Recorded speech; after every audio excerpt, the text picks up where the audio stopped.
Do they have your permission, your consent?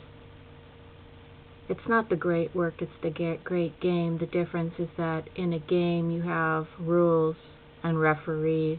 In the work, you just have manipulators and goals.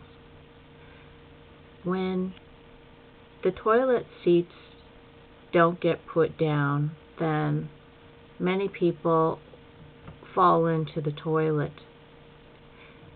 So this subtle thing about having both sexes in the toilets, in the countries where we're used to having a separation of the toilets, we need to powder our noses in private. That is a thing that is obviously something that's being overlooked, but people have been groomed to be too nice to speak up and say, I do not consent.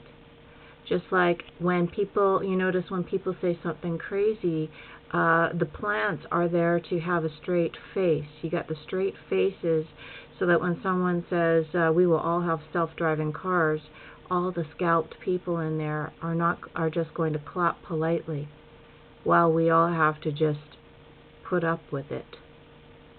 Do you notice that this is all going without our consent or permission?